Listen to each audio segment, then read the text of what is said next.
Parce que, enfin, du coup, ça m'a un peu fait bondir. Enfin, investir, ça ressemble quand même à un discours électoral de base. C'est-à-dire qu'on est quand même dans un... Enfin, je reprends ce que disait Natacha tout à l'heure. C'est la France entière qui est déclassée. Les quatrièmes générations sont de plus en plus pauvres. Elles ont peut-être du patrimoine, mais elles ont de moins en moins de quoi vivre. Elles pèsent de plus en plus sur des finances publiques dans un État qui n'existe plus.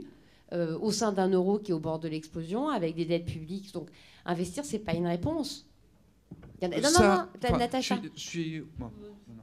En fait, sur cette question-là, je rappelle quand même que nous avons une nouvelle classe sociale de seniors de catégorie sociale supérieure qui sont gagnants du point de vue de la société salariale et de droits à retraite qui n'ont jamais été aussi élevés en moyenne par rapport au salaire des salariés qui payent les cotises. C'est un fait. Et qui en même temps sont gagnants sur la sphère patrimoniale capitaliste. Euh,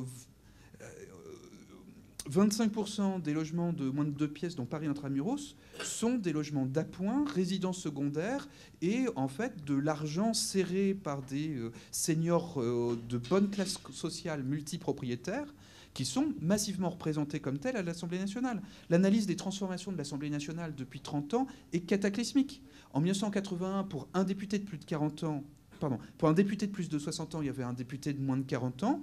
Aujourd'hui, pour un député de moins de 40 ans, pardon, aujourd'hui, en 2007, au moment de l'élection, pour un député de moins de 40 ans, il y a 9 députés de plus de 60 ans. Ce sont les mêmes. C'est-à-dire qu'il y a les jeunes trentenaires de 80 sont devenus les jeunes sexagénaires de 2010. Et comme ils sont... La spécificité française, c'est qu'on est jeunes de plus en plus vieux et en même temps vieux de plus en plus jeunes. Vous pouvez, si vous avez 60 ans, en redemander une tranche de 5 ans parce que député, c'est dur, mais ça va quand même.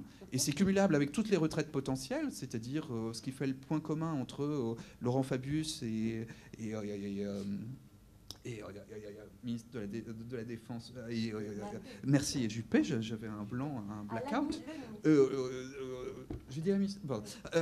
Et donc Juppé, le point commun entre M. Fabius et M. Juppé, c'est qu'ils ont fait valoir leur droit à la retraite à 58 ans, parce qu'après 40 ans d'éducnat en tant qu'ancien normalien, c'est bon, vous pouvez y aller. Et c'est cumulable avec toutes les mairies que vous voulez.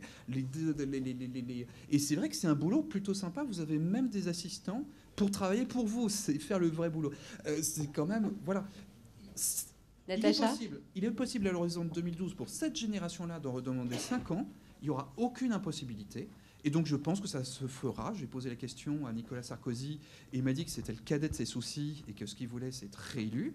Et donc c'est très clair, il n'y aura pas de cure de jouvence à l'Assemblée nationale. Et les petits jeunes de 45 ans qui rament depuis 20 ans pour obtenir, ils n'auront pas.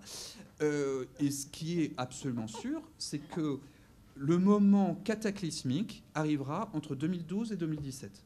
Pour des questions de finances publiques, pour des questions de promesses intenables, pour des questions de déséquilibre politique dès l'horizon de 2012. Aujourd'hui, le cas idéal, c'est que le Sénat, l'Assemblée nationale, l'Élysée, le gouvernement, le Conseil constitutionnel sont tous de la même couleur politique.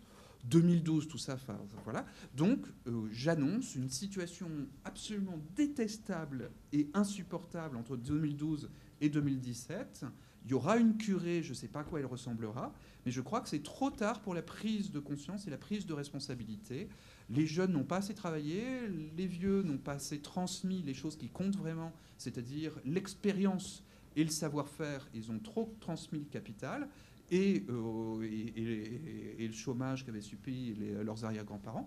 Et voilà, nous allons dans une situation où la meilleure chose qu'on puisse faire, c'est partir loin.